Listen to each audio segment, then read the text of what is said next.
Welcome to the Emeritus Forum, engaging university students and faculty in discussions about life's hardest questions and the relevance of Jesus Christ to all of life.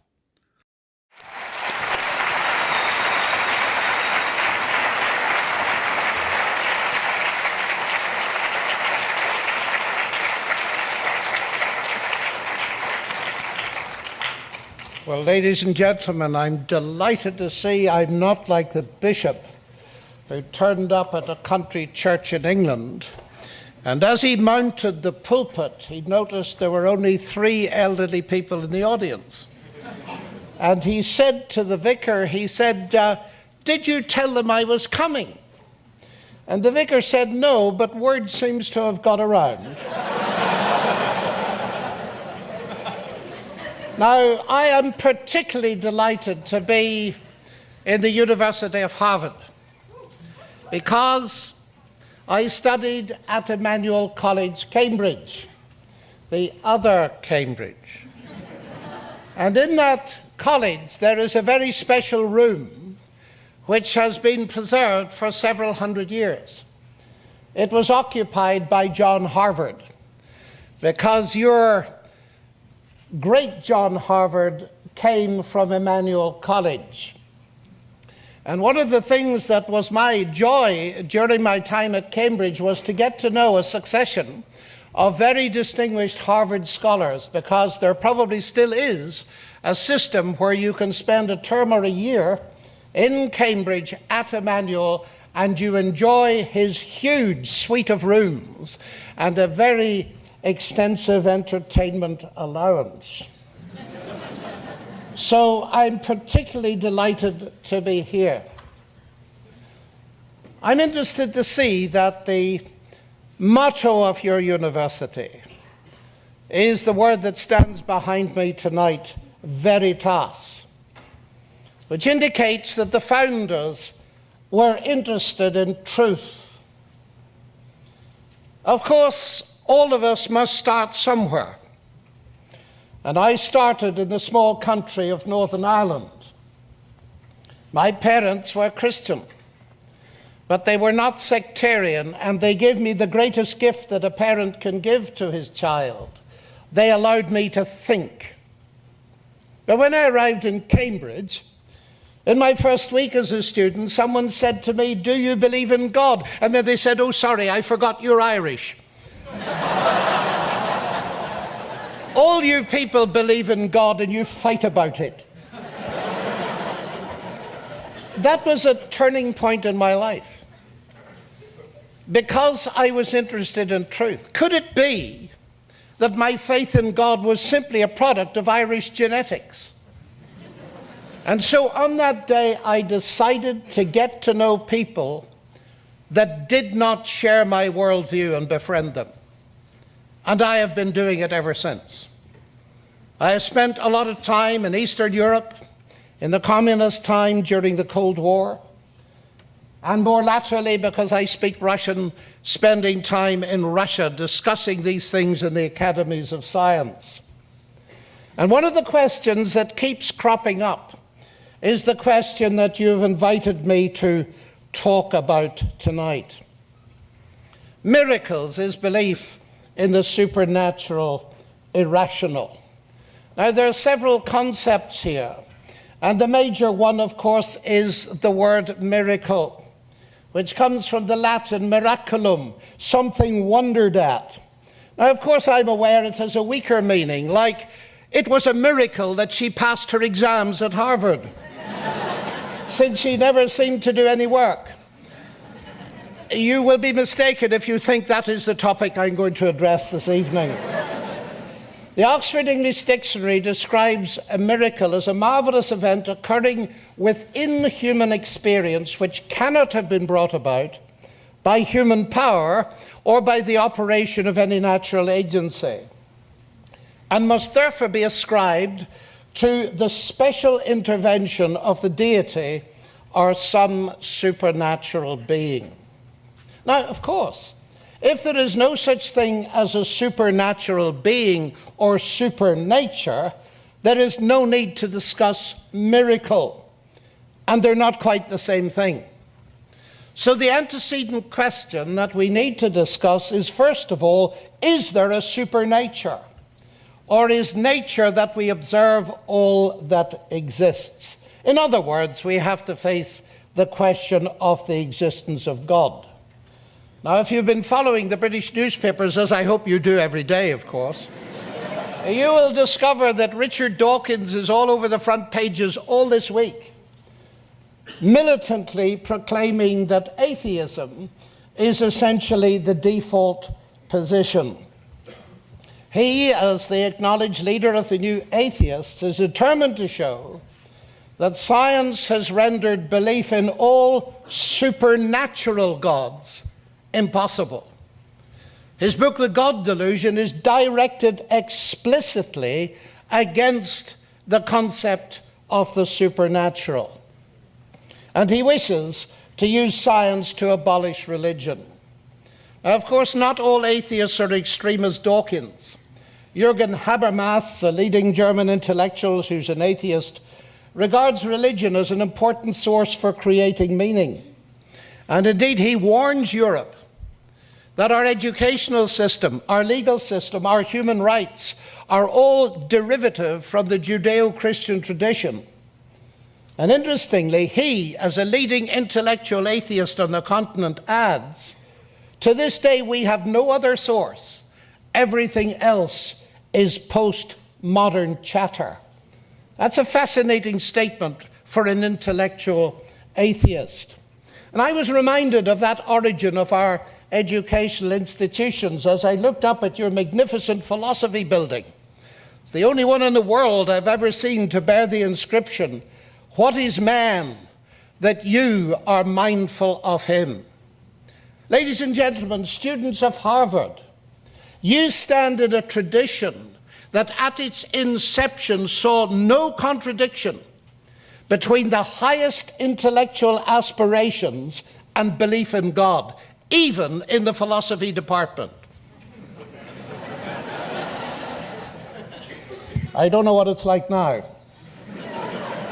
But certainly, they did not believe then that belief in God was an insult to the intellect. Now, the new atheists are determined to spread the myth that science and belief in God are incompatible. I say myth because it's very easy to see that that is far too simplistic an analysis.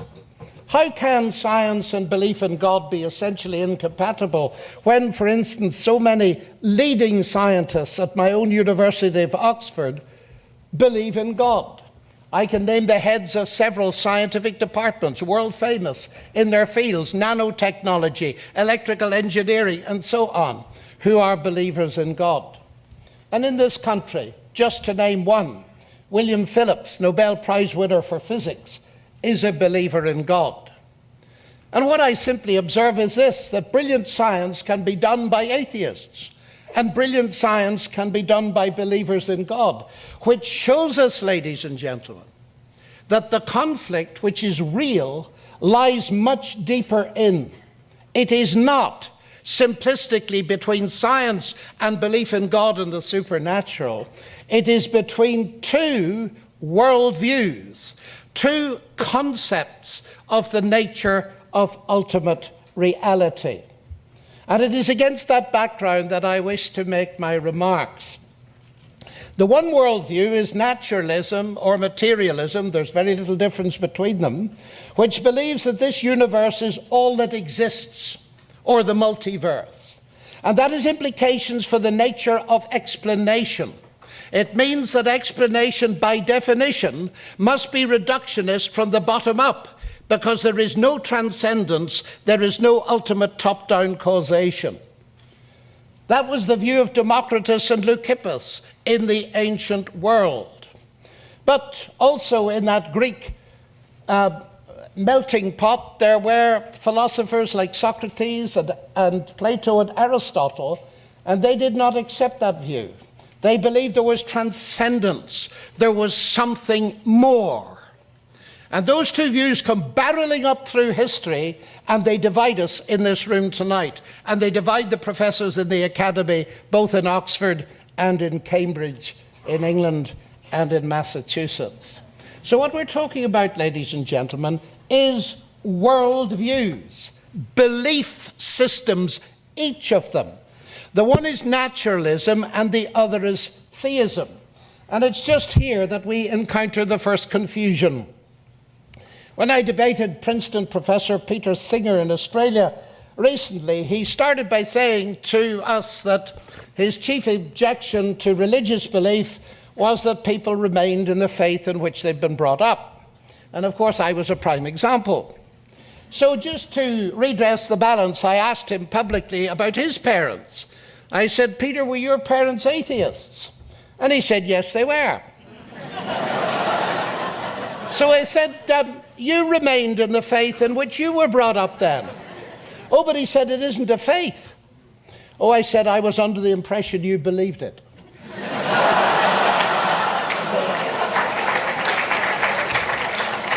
Now, ladies and gentlemen, that little spat, and I got on very well with Peter Singer, you can watch the debate online, is very revealing, because it's consistent with the attitude of the new atheist to regard religious faith as faith, and therefore, by definition, believing where there is no evidence. But atheism isn't a faith. And of course, any philosopher could point out to them how trivial that is. It is very important to see that we are dealing with two belief systems. One believes that this universe is the ultimate reality, mass energy. The other believes that God is the ultimate reality.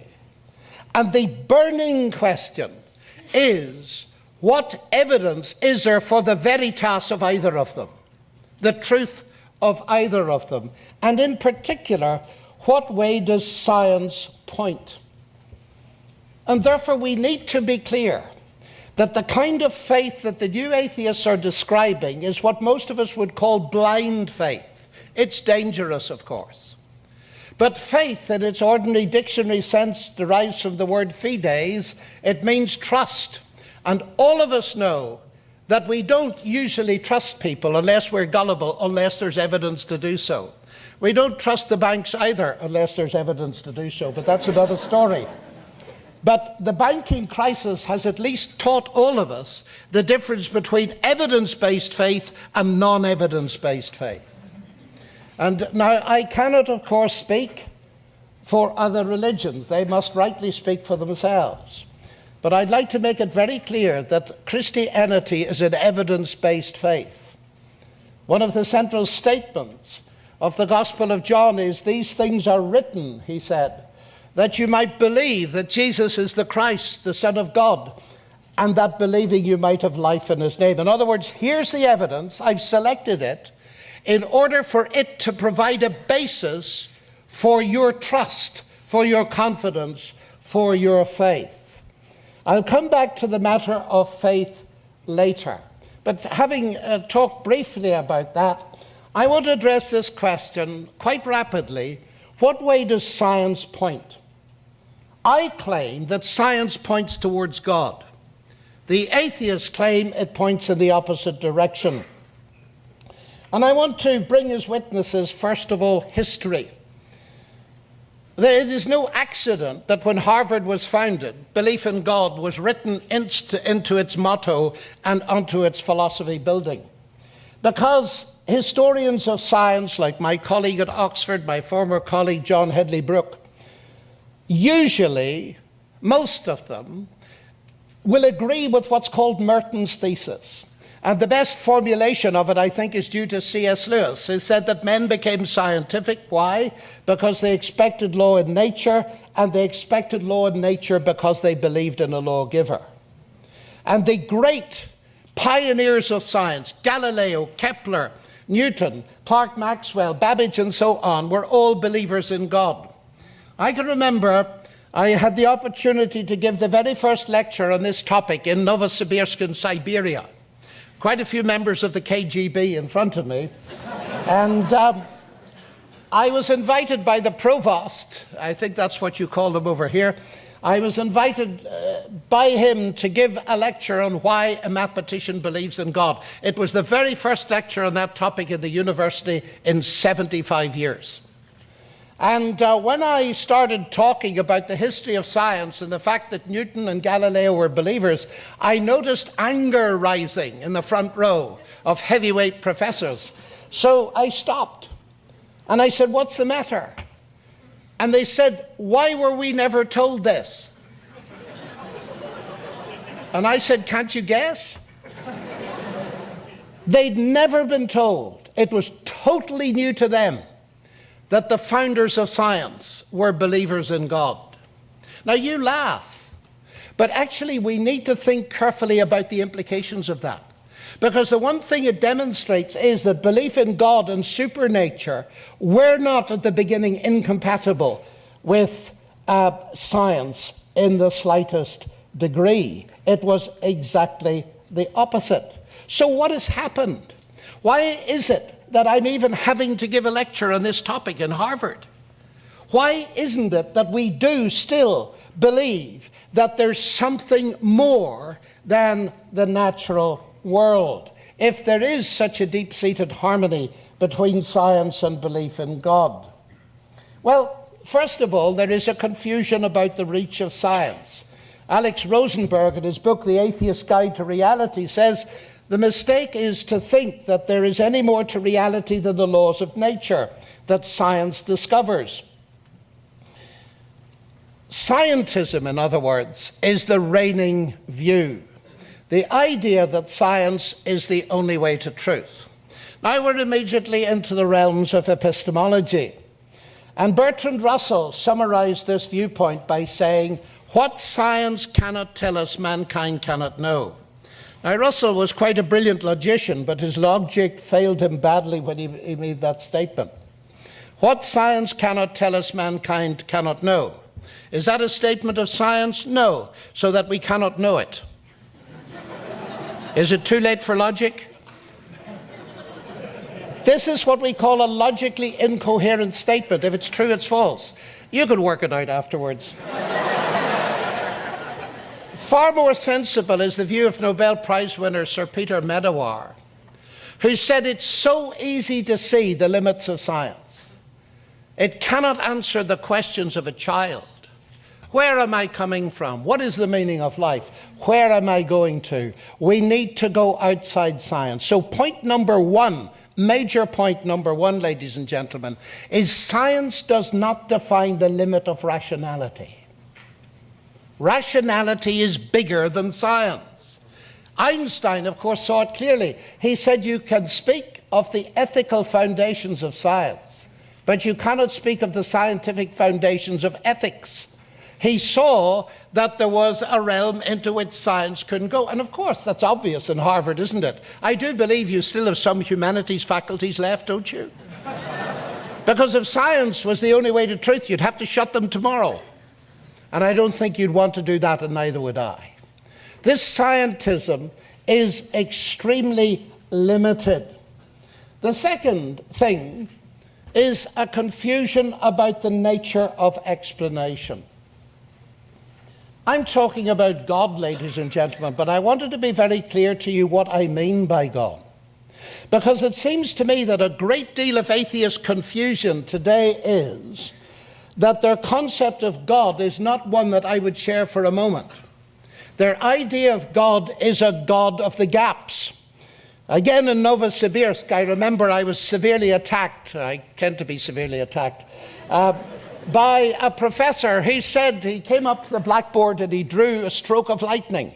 And he said, "This is absurd what we're listening to. You see, the ancients used to believe that the gods were behind this. And then we did a bit of atmospheric physics and we found it wasn't the gods. Exit space for God."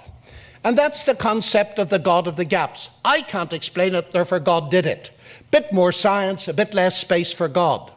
Now, if you believe in a God like that, it's clear that you've got to make a choice between God and science.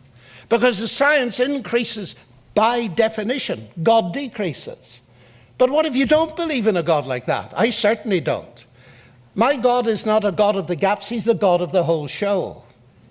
So that when Isaac Newton discovered his law of gravitation, he didn't say, wonderful, I've now got a law and a mathematical description of how it works, I don't need God. He didn't do that.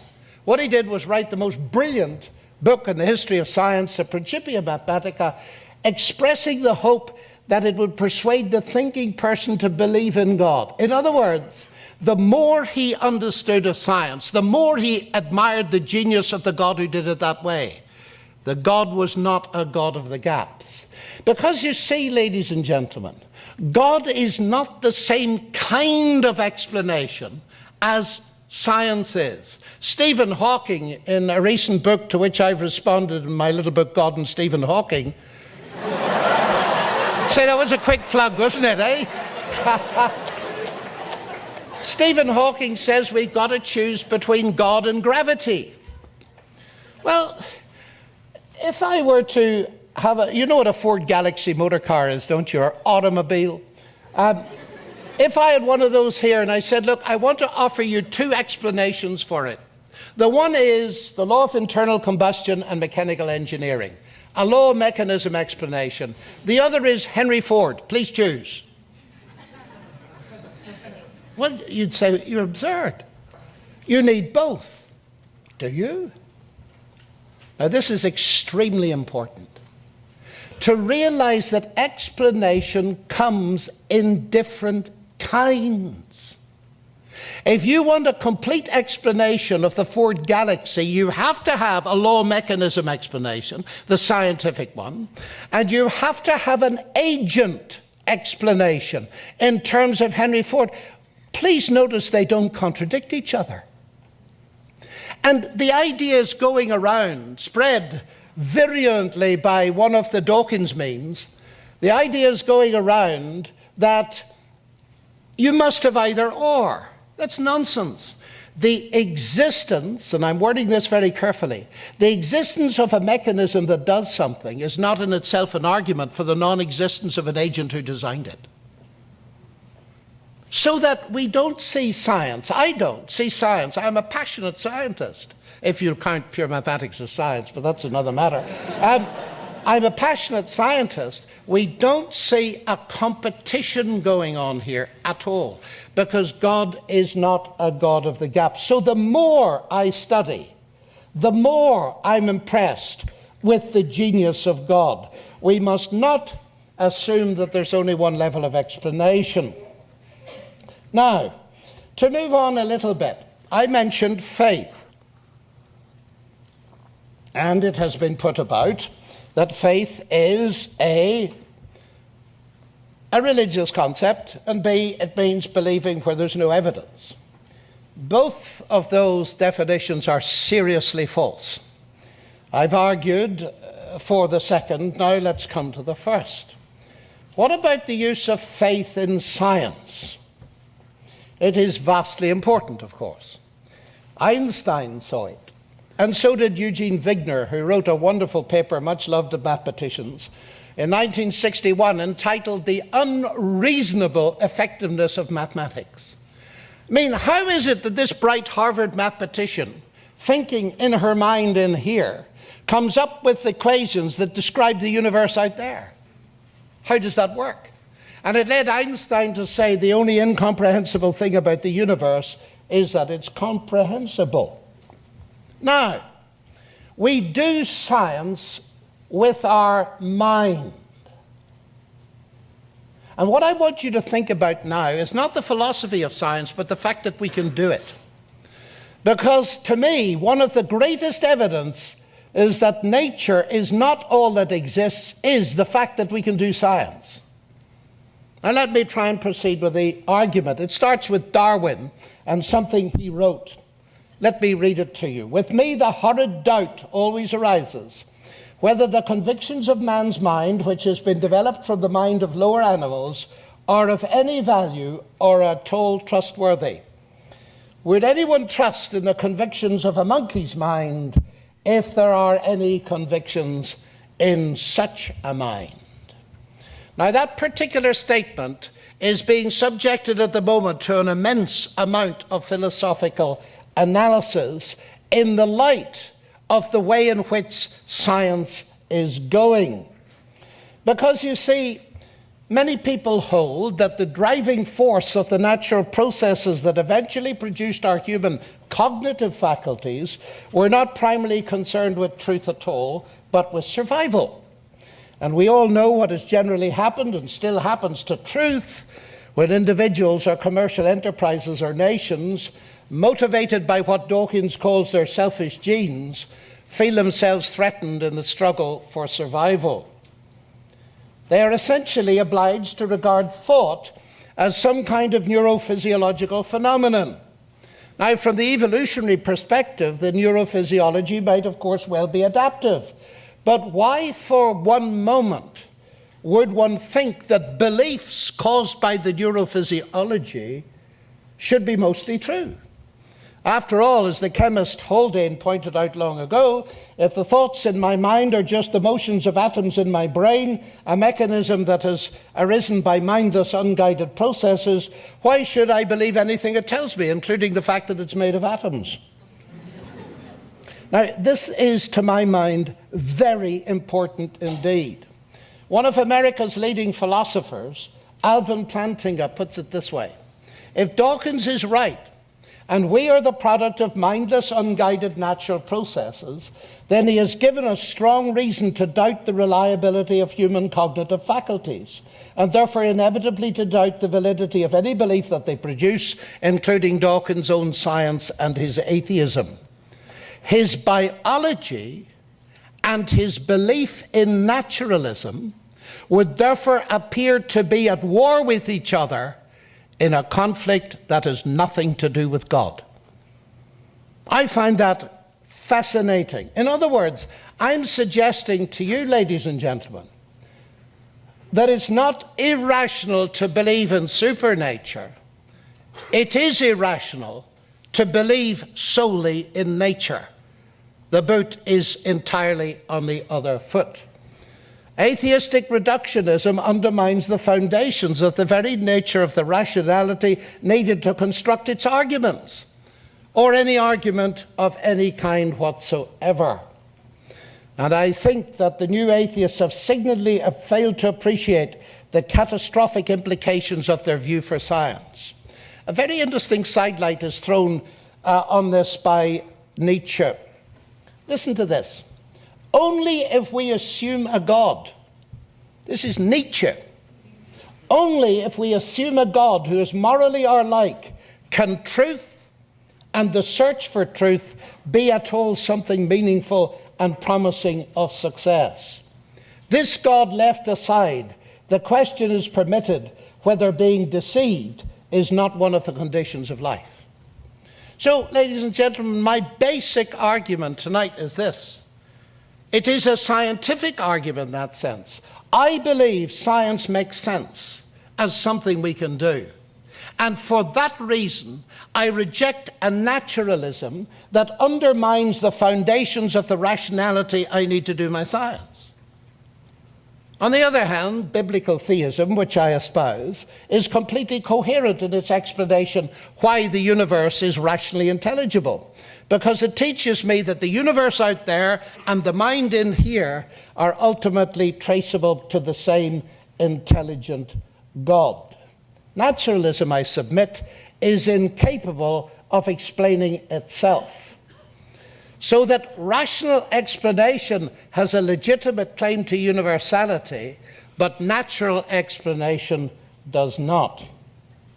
And ironically, particularly recent science suggests that naturalism is doomed, because it teaches that the universe is a causally closed system by definition.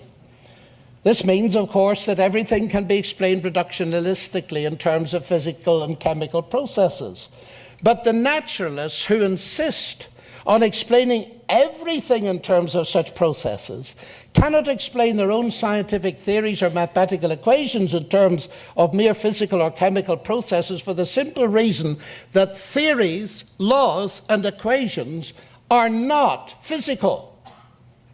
They are immaterial. And the odd irony of all of this is You and I live in the information age. And we've discovered, and the physicists are telling us, that information is essentially a fundamental quantity that is not reducible to physics and chemistry. So the irony of naturalism is that we're now in an age where we've got to believe in something that's non-material. It is supernatural in the strict meaning of the term. So it's a very interesting intellectual situation to be in, ladies and gentlemen. And I want to suggest that the very existence of rationality is an outpost, so to speak, of the image of God that opens up the conceptual space to seeing that limiting ourselves to a naturalistic explanation is destroying the possibility of all explanation together. And, you know, that question of the immateriality of information is very important. It means we cannot reduce information to physics and chemistry. Let me tell you a little story. We have a marvelous college in Oxford. I'm a fellow of Green Templeton College, and we put on lovely dinners. And unfortunately, sometimes the seat arrangements are fixed, so you can't adjust where you're sitting. So this night, I was sitting beside a biochemist, and he asked me what I did, and I was foolish enough to reply. I said, I'm a pure mathematician. Oh, he said, how dreadfully boring.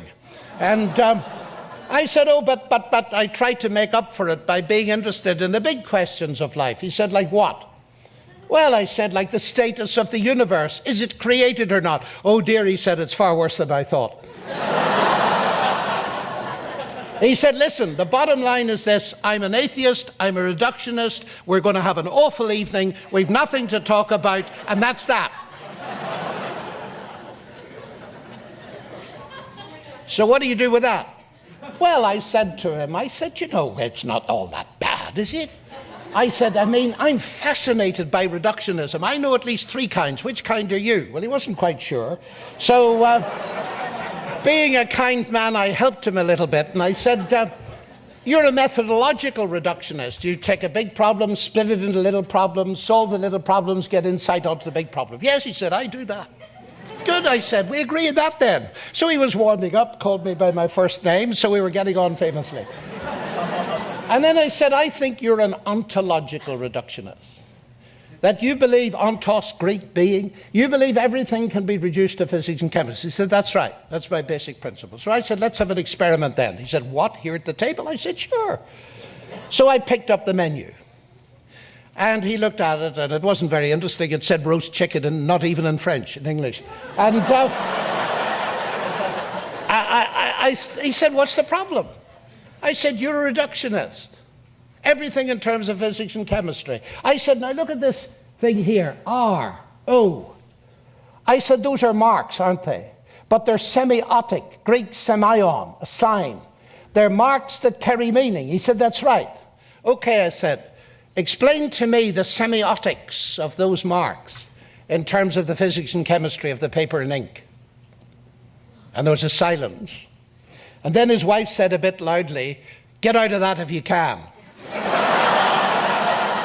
But he didn't try. I want to tell you what he said. Now, this is one of the world's top biochemists. He said, John, for 40 years I've gone into my laboratory thinking that that could be done. But it can't. I was so amazed, I backtracked. I said, oh, but science has only been going 500 years or so.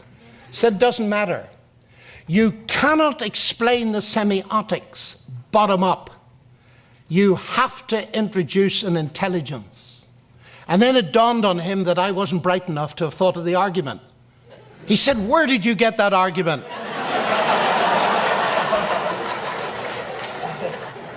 I said, I borrowed it from a Nobel Prize winner. And I'm glad you laughed, ladies and gentlemen. It's interesting, isn't it? Just a few marks, and you instantly argue upwards and postulate mind. And we sit and look at the human genome. 3.7, is it, billion letters in exactly the right order in a 4-letter chemical alphabet. sophisticated because the levels of information are contained not only in the linear sequencing, but in the folding and in its relationship to the cell and all kinds of things. And we ask about its ultimate origin, chance and necessity. What? Chance and the laws of nature. We don't say that about print. What's the difference? Semiotics in both cases. Seems to me something very interesting is going on. And that semeion, the evidence of meaning, our capacity.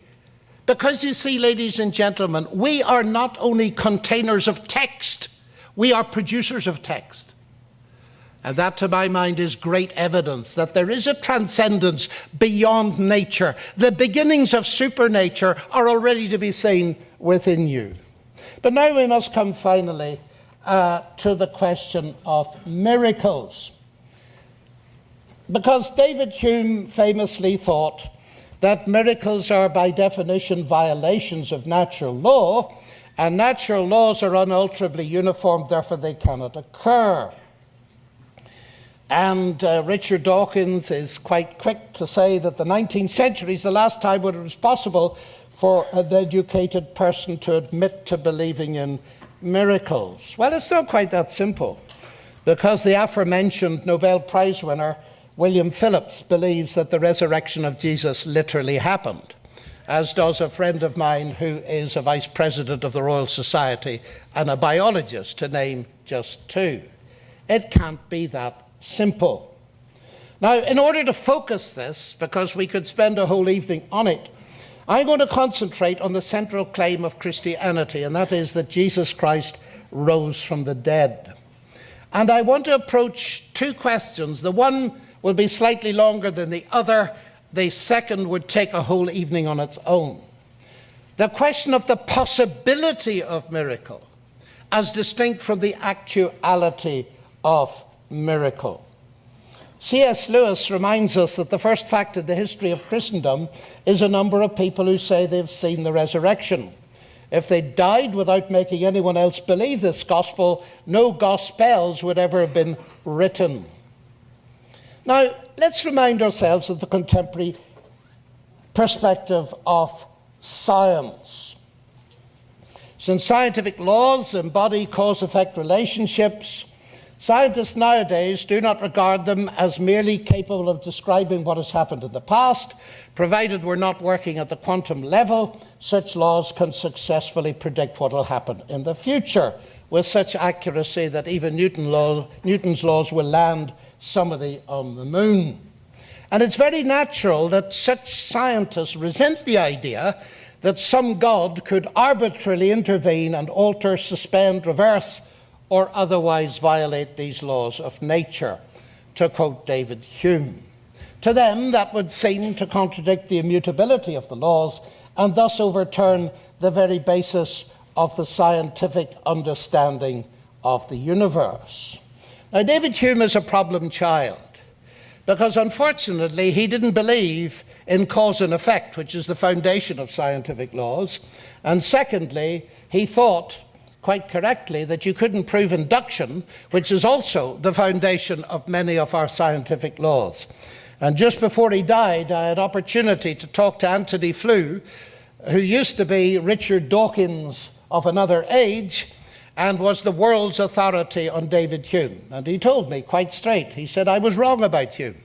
All my books would have to be rewritten, because Hume did not actually believe in cause and effect, and his arguments against miracles fail. Unfortunately, Anthony Flew did not live to write that book. Now let's look at some of these objections very quickly. The first is that belief in miracles in general, and in the New Testament miracles in particular, arose in a primitive, pre-scientific culture where people were ignorant of the laws of nature. That's nonsense, of course. Because a moment's thought shows us that in order to recognize some event as a miracle, they must know a corresponding regularity to which that event is an apparent exception. If you don't know that people who die normally stay in their graves, you'll not be surprised at the resurrection. And of course that was appreciated long ago.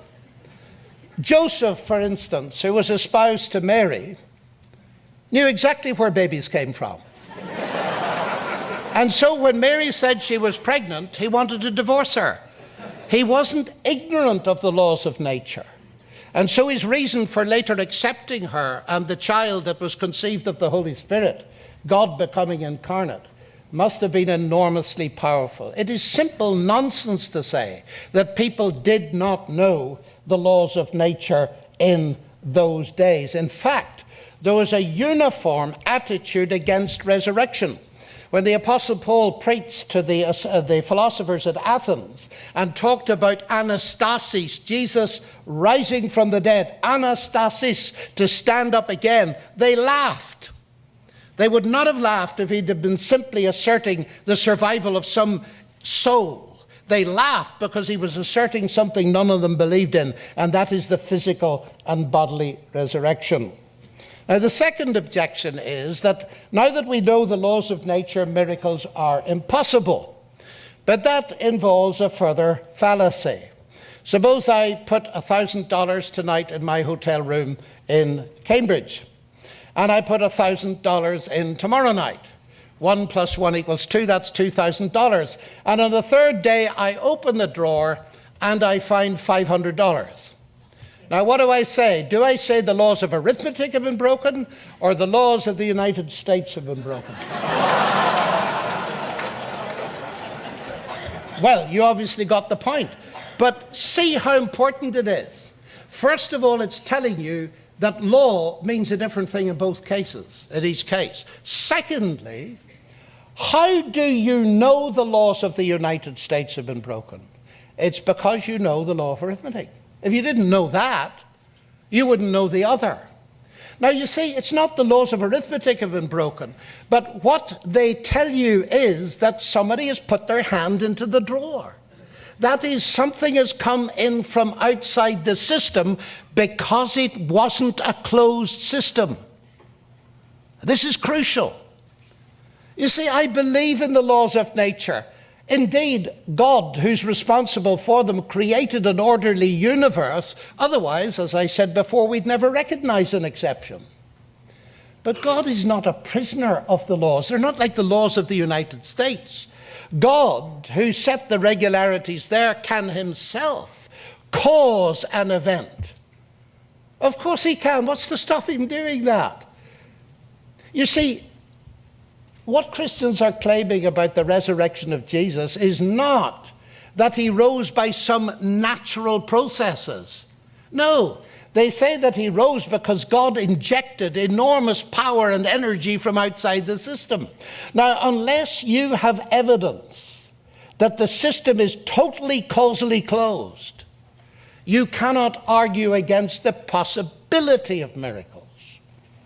So now you have to come, and that was far too brief, but I want to give you plenty of time for questions.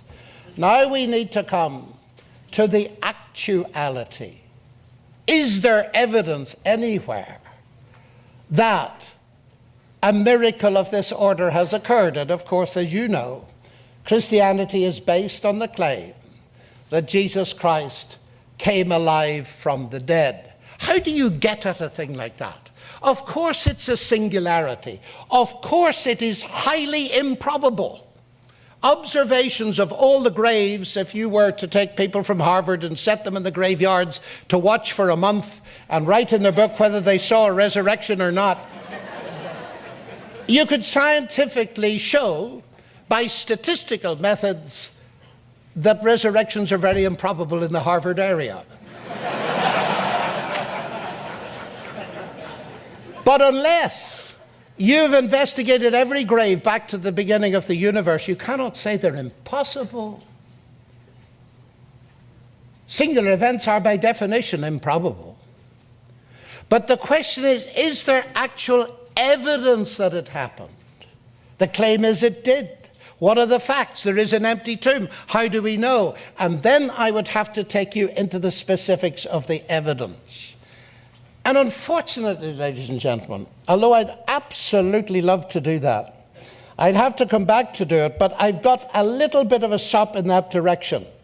This question, I'm so glad that you asked me this question, because I find it all over the world the same. because it's vastly important to realize that this is not knocking science in any sense. It's recognizing the limits of science. So what I decided to do was this. I decided to read through David Hume in great detail, look at his criteria for evidence and witnesses, and then take the resurrection of Jesus and put it under the magnifying glass from the perspective of David Hume. And here's another shameless bit of advertising. I've just produced a book on it, which is called Gunning for God. And it deals with that question. And I hope that those of you who want to pursue it that far will be able to read it. Now, my final point is this. Of course, science and history are not the only sources of evidence for the existence of God, miracle, and the supernatural. Personal experience is enormously important. And it's even important to a professor who's interested in intellectual things. Because one of the prime evidences to me that these things are real is my personal experience over many years of the living reality of Christ in my life. If he's risen from the dead, of course, it means he's alive, and that opens up an enormous possibility of having a relationship with him. So that too would be a very important thing to explore. I started by reminding you of Harvard's motto, Veritas. But you know, that's not what it used to be. And I was delighted to see it's still on one of your main buildings. Harvard's motto was, and still is, Veritas Christo et Ecclesiae. Truth for Christ and the Church. I would suggest to you, Harvard students and professors, the time has come to revisit the original meaning. Thank you, ladies and gentlemen.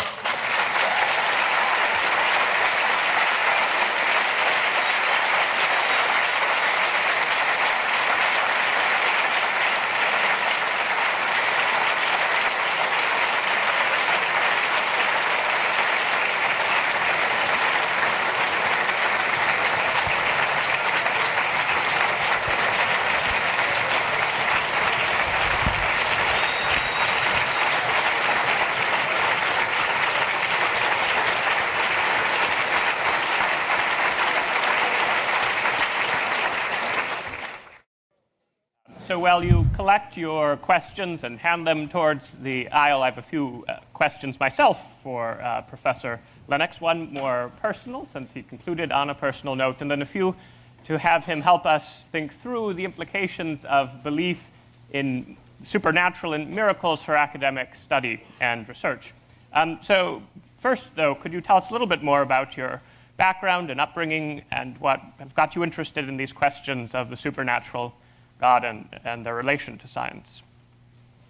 Well, as I said, I come from Ireland, which has a pretty rotten reputation for religion. And I was very fortunate to have parents who were Christian and not sectarian, and who loved me enough to allow me to think. And what I mean by that is this. I remember my father saying to me when I was about 13, "Have you ever read Marx?" And I said, "No." Well, he said, "I think you'd better." And he handed me the Communist Manifesto. And that habit of thought in our home, he was not an educated man. He'd loved to have had an education. I was the first to get to university, and I got to Cambridge, and I was very fortunate. But that habit lived with me. Now, when this student challenged me about my Irishness, and of course you believe in God, and it's all genetics, I'd heard that many times, but I thought, you know, I've thought about a lot of arguments, I've read a lot, but I want to really get to know people because we don't all start in the same position. And Singer, you see, my big objection to religion is people end up where they started. Well, of course, Singer, and I talked to him about it afterwards, doesn't seem to have a lot of experience of people changing their worldview. But what I discovered at Cambridge in England was that by considering evidence, people who started from non-religious presuppositions, from atheism or agnosticism, could come to faith and could see their lives transformed. And that was a very powerful bit of evidence for me, because I'll be honest with you, ladies and gentlemen, I do not know what it is like to be an adult and not believe in God. So I suppose that set me on a path, and particularly going to Eastern Europe, where I met, in Eastern Germany particularly, I met many people who'd been systematically exposed to atheistic philosophy in their schools and education. And I spent most of my life exposing my faith to its opposite. Why? Because I'm actually interested in veritas. I'm not interested in religion as a sort of comfort prop and, you know, a wish fulfillment kind of thing, a la Sigmund Freud. I want to know whether it is true or not. And I would just say that I've profited from many mentors. Cambridge was a wonderful institution, and Oxford is nearly as good. And I've been fortunate in life to be able to have these interactions at a very high level, and recently to do these debates. Now, you might want to precise that a bit, you know. I'm waffly a bit. Well, would you want to come down to anything more precise than that? I think that will suffice for now, since our time is somewhat limited. And I would like to move on to these questions of how does some of what you were saying about belief systems and the possibility of the supernatural relate to our actual day-to-day work, say, as academics. It seems like a lot of academic work proceeds under what might be called assumption of methodologic naturalism, that even if we believe in the supernatural, we often set those beliefs aside for the purposes of academic study and research. This supposedly leads to more common ground and a common method for study, and allows for consensus amongst those with very different beliefs. So how would a general belief in the supernatural and allowing that come into academic work change the way things are done? And should that happen? Well, it doesn't change the way... I think your microphone's off. Can you double check, Professor Lennox? Mine? Hello? Hello. Just speak a little louder.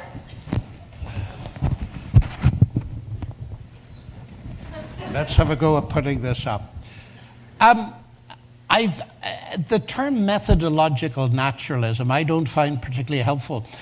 Reading Richard Dawkins, The Blind Watchmaker, you know, where he talks about it's terribly tempting to think it's designed, but it's only been apparently designed. Now, just taking that example, it seems to me for 99.99% of science, it makes no difference whether you think it's apparently designed or actually designed. So methodological theism would work as well as methodological naturalism. The problem comes here with what I would call the truth quest. Could it be that there are times where philosophical presuppositions affect the science? Now, in 99.9% of cases, they don't, because scientists are studying how it works, what are the equations governing this diffusion, and so on, what are the statistics of the latest epidemic, and so on in your work. We're not concerned with those questions, but now comes the big question. Could it be that studying a system under, if you like, naturalistic presuppositions raises questions that are insolvable at that level, where we must look to a higher level of the input of mind? Now, that's where the real problem comes. Now, if you take Richard Lewontin I believe he's here, isn't he? Or was here, a very distinguished geneticist. He said, look, science doesn't force us into methodological naturalism. It is our a priori conviction of naturalism that forces us to look for a purely naturalistic solution, and I'm quoting now, however contrary to intuition and however counterintuitive. And then he was very honest. He said, we must not let a divine foot into the door. Now, I can precise that. When we're studying the question of genetic information, it is perfectly legitimate to work out all the pathways, all the possibilities, and so on. But it raises the specter of this question. Can we account for it exhaustively bottom up, or Because it has a semiotic dimension, do we need to allow the influence of mind? And I suggest our lack of progress in a way with the origin of life question may lead to that. And that's the topic on which I've written one or two things. So that's what I would say. Let's watch, are we narrowing science down? Antony Flew, I mentioned before, who was a great atheist and who converted to deism late in life, and he was asked, why did you become a deist? Why do you believe in an intelligent creator, at least at the beginning? And he really shocked Richard Dawkins because he said, because of DNA. Because I see in that evidence of intelligent input. So what he was doing was looking at the facts that have been discovered either by methodological, naturalistic methods or whatever, and saying, but the implications of what we've discovered at that level transcend, they break through a barrier above. And all I'm saying is, I want to be able to follow the evidence where it leads. I don't want to have my evidence and my conclusions forced into a naturalistic paradigm, because it seems to me that's closing down science rather than opening it up. So following up on that, I'd like to focus in briefly on a short case study from my own field. You talked about how miracles are often taken to be violations of the laws of nature, and I'm wondering to what extent is the miraculous then really open to scientific inquiry and scientific methods within medicine and public health. Believe it or not, there are randomized trials to look at whether prayer is effective or not. Some of these studies have found an effect, others have not. And there have been meta-analyses looking at this question. One published in a prestigious medical journal suggested there was an effect. Another one published by a very reputable group that focuses on meta-analyses suggested that there wasn't. Is this sort of thing reasonable to do? Should we look at these questions with regard to the miraculous, to the supernatural, using the methods of science, or should this be left to theologians, to philosophers, or to discussions on a Friday evening? Just 1 second while Professor Lennox is answering that question. Could the students who are reading the questions from students please come into the microphones to ask those questions, and this will be our moderator's last question. Thank you. Well, I'll have to give a short answer, because he's asking really interesting questions to my mind. I think we should apply the methodology appropriate to the claim. And if the claim is that a certain thing happened, let's take the resurrection as a fact of history, what are the appropriate methods? Well, of course, it's a singularity, and it's highly improbable. And it leads us into a realm of science that often is not carefully defined enough. What I mean by that is this. Normally, when we think of science, we think of inductive methods. We do an experiment 100 times, we get the same result, and we expect that to happen the 101st time. Well, you can't repeat a resurrection to see if it happened or not. And what we therefore have to employ are the methods of forensic science. The body of John Lennox lies on the floor, he's dead. You can't say, well, let's rerun the experiment to see what happened. But you can get at it by methods that we might generously call historical science. I would certainly call them that, because the natural sciences have got those two branches. The whole history of the universe only happened once, and cosmologists are constantly investigating singularities by these kinds of methods. So the methods are more appropriate to the historian. Now, because they're a priori highly improbable, I think Francis Collins, the director of the National Institute of Health, whom, as you probably know, was an atheist, became a Christian, he's got a very good warning. He said, we mustn't rush into the miraculous too quickly and believe in it all over the place. Otherwise, we will completely obscure those things that are genuinely of that character. And I would agree with him very much. But I do think, and that's what I've tried to do, we can approach them by those methods. Now, to come directly to your question, I'm actually interested in those meta-analyses, and I think we need to discuss this in a little bit more detail, because I've just been reading a book by the former president of the Royal College of Psychiatrists, Andrew Sims, and he's responding to Dawkins' notion that religion has zero benefits. And he quotes a distinguished meta-analysis. This is Andrew Sims, in a book that's just come out, And I'm not an epidemiologist like you, but what he suggests is this, that the vast volume of literature shows that religious belief has a beneficial effect. And he adds this. He said, if the findings had gone in the opposite direction, it would be front page news in every newspaper in the world. But it's actually one of psychiatry's best kept secrets. Now, I don't know, I've just read his book recently and I'm impressed by it. I assume he's done his work. So it seems to me there is a benefit. I am highly skeptical, though, about testing and saying, well, you pray for the chap and you don't. And let's see what happens. I think that... Done. Yes, I know, but I'm very skeptical of the results. What I'm not skeptical of is my own experience of answers to prayer and guidance in life. But of course, you can write those off as subjective experiences. So I'll have to leave it there, I'm afraid. Well, thank you very much for your responses, and I think we're going to turn over to the questions from all of you now. And what I'm going to do, ladies and gentlemen, just to explain, we want you to hear a few questions before I answer any of them. So I'm going to write them down, and then we look at a few together. So go ahead. Great. So, of course, we want to thank everyone who sent in their questions, either via Twitter or via text message. And so here are our first 5 that we've chosen. How do you approach people who simply don't care, who neither believe nor do not believe? Okay. How do I approach people who don't care? With caution. Next question.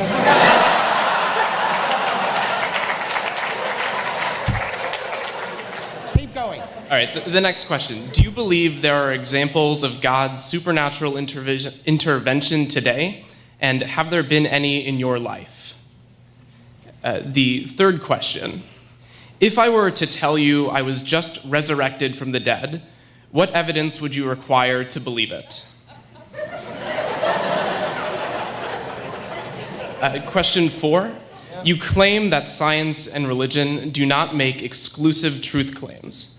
Various world religions, however, do make exclusive truth claims. How can we know that Christianity is right at the exclusion of others? And the fifth question. In light of your claim that God is not a prisoner of his own laws, please clarify your Henry Ford analogy. Henry Ford, of course, is a prisoner of the laws of the universe. How, then, does he compare to a God which you claim is outside of the universe's mechanisms? Thank you very much.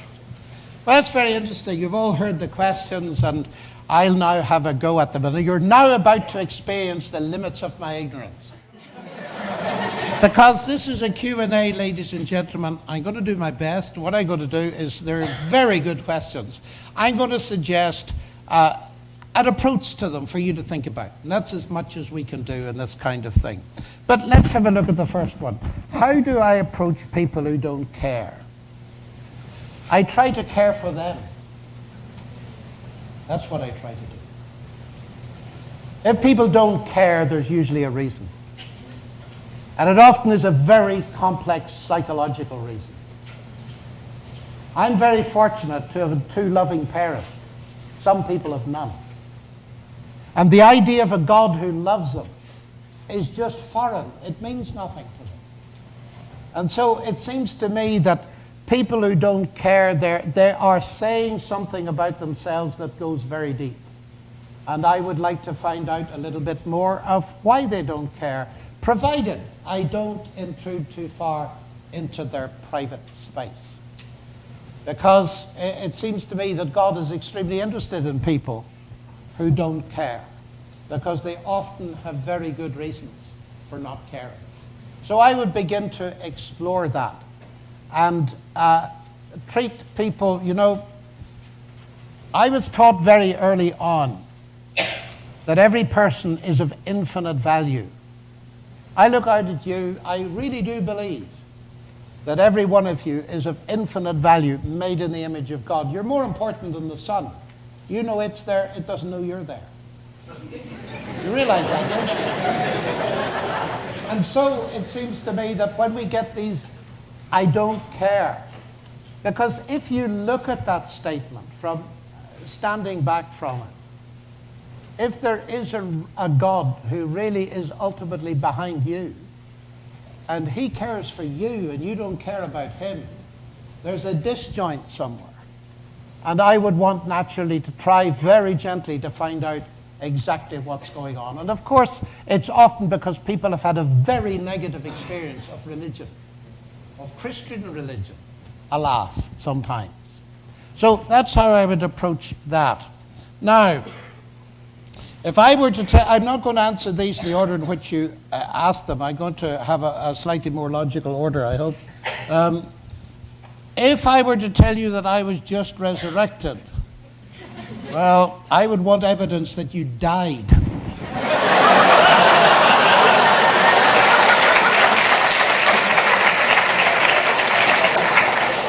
I'd want more. I'd want evidence that you were buried. And actually, that raises a very interesting question. Because when we come to study historiographically the resurrection of Jesus, the fact that he died, and it's historically attested, and was buried, and it's historically attested, is part of the thing. So when you show me you've died, then I'll take your claims seriously. Now, Henry Ford is a prisoner of the laws of the universe. I'm not sure that's correct. We are beings, and of course our existence is parameterized by the laws of physics. We live consistently with them. But I do feel, ladies and gentlemen, again, naturalism tends to lead to determinism. And that tends to lead to the fact that thought is meaningless. And dialogue is meaningless because, of course, it's simply been pre-programmed in the genes of the atoms of the universe. But I don't believe the universe is a closed system. And just as I believe that there is a creator God who has made each of us in his image, I believe he has made us, at least in part, to be creative. In fact, I think that's why many of you are at this university. You're developing your creative potential. You want to do something new. And that is a marvelous thing. But of course, that wasn't the point of the analogy at all. Analogies are dangerous things because they lead to people asking all kinds of questions that have nothing to do with the point for which the analogy was intended. The point of the analogy is this, that in the construction of the motor car, two separate things are involved. It was originated in the mind of Henry Ford. It involves physics, chemistry, engineering, and the laws of internal combustion. Talking about Henry Ford as an explanation, if you use that word explanation, you do not mean the same by that as when you say the laws of internal combustion are an explanation. That's all I'm saying. I'm saying what you read in any book of the philosophical analysis of the nature of explanation, that there are several, in fact many, different categories of explanation. And unfortunately, many of the new atheists are not philosophers, and they collapse them into one. Now, are there examples of God's intervention today and in my own life? Now, that's a very personal question. And there's always the danger in attempting to answer this of rationalization. What will convince one person will not convince another. And that is why I feel we need enormous evidence for the question of the intervention of God. I believe in the resurrection because I think we have got that enormous evidence at the objective historical side, if history is never completely objective, of course, but as contrasted with the evidence of my subjective experience. But in my life, I have a wife, we've been married 43 years, I've got 3 children, and I've got 5 grandchildren. We pray together. We discuss scripture together. I couldn't begin to enumerate to you the times when things have happened in life which you could attribute to coincidence, if you wished, but where the improbability grows vast. Would you like me to tell you about one of them? I very rarely do this. But I will, because, as you know, I have been a lot to Russia. How did I come to go to Russia? Well, I'll tell you. I was at a conference of mathematical cryptographers. You all depend on them, so don't laugh. If you ever use an ATM, you've got a mathematical cryptographer right inside the box collecting the money. And it was in Belgium, and we finished the conference, and the bus driver lost his way to the station, and we missed the train. So there were 50 very angry mathematicians standing on the platform in Belgium. And in the end, we got on the train, and I was going to Cologne, and it was late at night, and I was a bit concerned. I had a heavy suitcase, and in those days, Cologne station wasn't the best place to be found after midnight. So I found myself in a compartment with a German, a Belgian, and 2 Russians. And I sat beside the Russian, and I started to talk to him, and he was rather surprised that I could speak a bit of his language. And I said, "What do you do?" And he said, "I'm an ecologist." Oh, I said, "The ecologist? Do they have those in Russia?" And he said, "Yes, and this is the first time I've been out in the West. I come from Lake Baikal." So I said, "Can you openly talk about ecology in Russia?" He said, "Well, you know, we can say a bit." And then I said to him, "Are there other things that you can talk about openly that were taboo earlier?" He said, "Like what?" I said, "Like God, for example." And he said, "Yes, we can talk about God." In that moment, the thought came into my head, I've got to give this man a Bible. It's a curious thought to get in a train going through Belgium in the middle of the night. And I kept talking to him. I couldn't get it out of my head. And in the end, the thought grew so strong, I thought, this is crazy. I mean, where do you get a Bible from in the middle of the night in a train going through Belgium? And then I had another thought. I thought, I wonder if it's still there. 3 weeks before that, I'd been in Germany with a publisher. Sitting on his desk was a Russian Bible. And I said, "That's a nice Bible." He said, "Do you want it?" "I can't read it." I said, "I'd love it. Mine is pretty old and I'd like that." So I put it in my suitcase. I wonder, is it still there? So while I was still talking to this chap, I got up, put my hand into the suitcase, and the Bible was still there. So I brought it out and I handed it to him. He went as white as a sheet. He couldn't speak. And I thought he was going to have a heart attack. I said, "What's wrong with you?" He said, "Nothing." And then he said, "Как вы узнали это?" "How did you know this?" I said, "What do you mean, how did I know this?" He said, "How did you know that 6 weeks ago the only Bible we've ever seen was stolen in Irkutsk in Siberia? And we've just got an opportunity to come to the West. In 4 hours' time, we're taking the plane to Moscow. How did you know?" I said, "Do you believe this stuff?" He said, "I don't know." But he said, "Look in the corner. That's my wife. She believes it." And I turned, I'll never forget it, to see this young woman with her face glowing, the tears streaming down her face as she clutched the Bible. And she said, "Is that really for me? Are you really giving it to me?" I said, "Of course." And they were gone in the night. And the German girl said to me, she said, "Does that often happen to you?"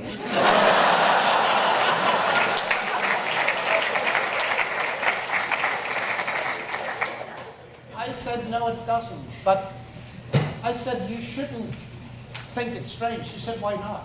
Well, I said, "Look, this person comes from a country where they've been systematically denied access to this book.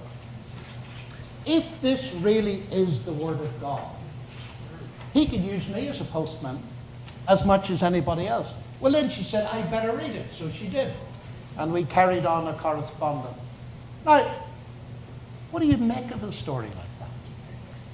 To me, I got home, told my wife. She said, "Let me see your diary." She did something she's never done in her life before, or since. She said, clear your diary for at least 2 months. I said, pardon? She said, you're going to Russia. I said, completely. She said, how would you go to Russia?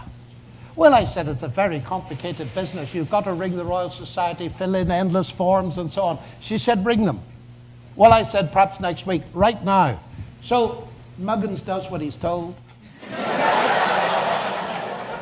And the man at the end says, Professor Lennox, you want to go to Russia?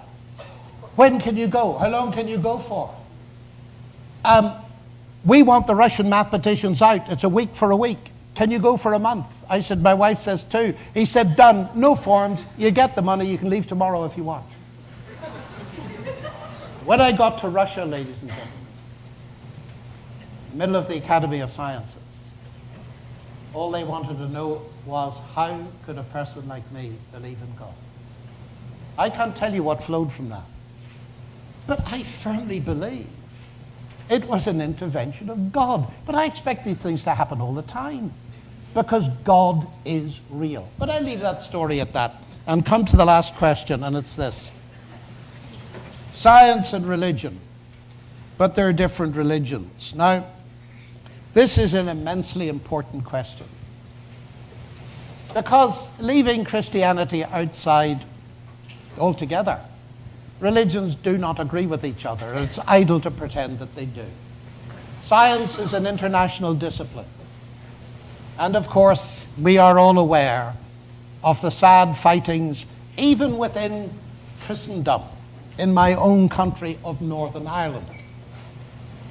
So, I've got a lot to answer for, in a way. And how do I approach this question? Well, in exactly the same way as everything else. I find, let's take the 3 great monotheistic religions. I have many Muslim friends and Jewish friends in many parts of the world. And when it comes to the resurrection of Jesus, there are 3 different views, as you know. The Jews believe, my Jewish friends believe, that Jesus died and did not rise. My Muslim friends believe he didn't die. And I believe that he both died and rose. They cannot all be true. How do you approach a question like that? Well, first of all, I step completely back from it. And I realize that there are 2 levels of difference between religion. And the first thing to recognize, ladies and gentlemen, as you go around the world, study all religions or none, people of any faith, philosophy you care to name, you'll find a striking fact. And it's that there's a common element of morality that's shared by almost every living human being. I've done a bit of research on this. And you will find the golden rule, do unto others as you would be done by, in every single religion, in every single philosophy, even Roman pagan philosophy, and in the fundamental statement of British humanism. You will find it everywhere. What does that tell me?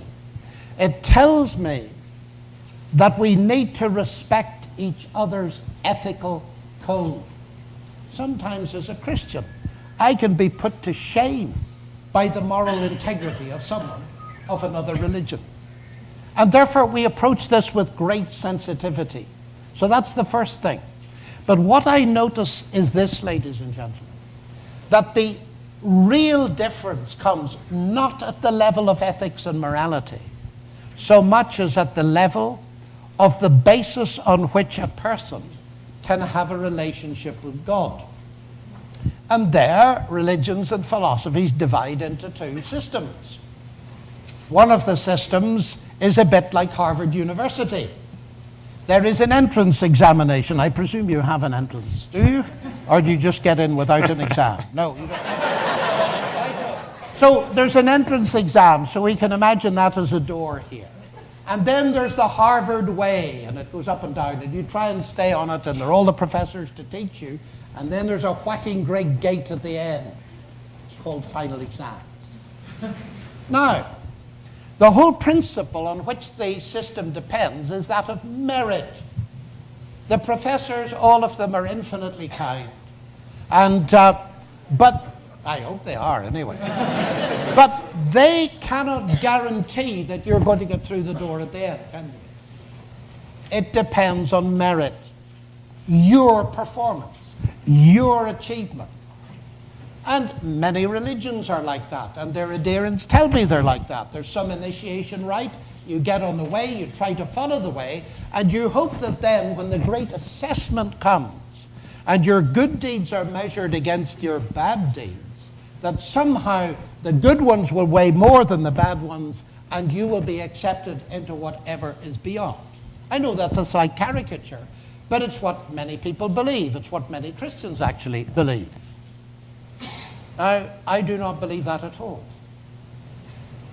Because, ladies and gentlemen, the unique thing, it seems to me, about Christian faith is it's not based on merit. Because it does have a gate in a way, but at the beginning there stands Jesus Christ, who claims to have come into the world to die for my sin. Now, that's a very ugly word to raise in Harvard, but you did ask me about religions, so I'll have to give you the answer that I believe is the true one. In other words, let me put it this way. Suppose I did my first day at Cambridge, I saw a beautiful girl. I married her eventually. I suppose I went to her and said, Sally, do you know, I'd like to marry you, but here's a cookbook. Now, it's got a whole lot of rules inside it. Now, if you keep those rules fairly well for the next 30 or 40 years, I will think about accepting you. Of course, I couldn't possibly accept you now. But if you perform well enough, when the final assessment comes, I will accept you. Well, some of you are laughing. Others of you might be experiencing that. I don't know.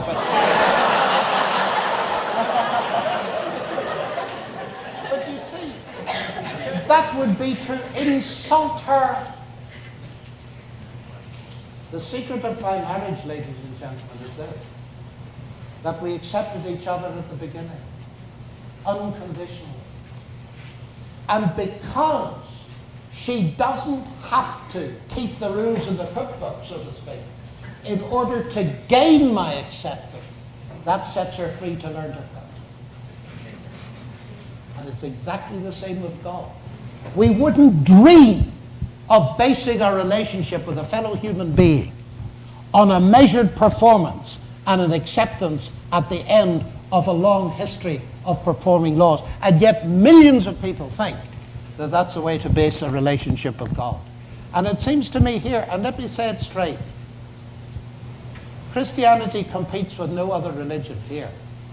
Because as far as I can see, Christ is the only person that offers me the knowledge of forgiveness right here and now. So in my life, I try to live for him, not in order to gain his acceptance, but because, ladies and gentlemen, I already have it. It's not based on my performance or my merit. It's based on the merit of Jesus Christ, who died and rose for me. And there, ladies and gentlemen, I think we'll have to leave it. Thank you for your patience.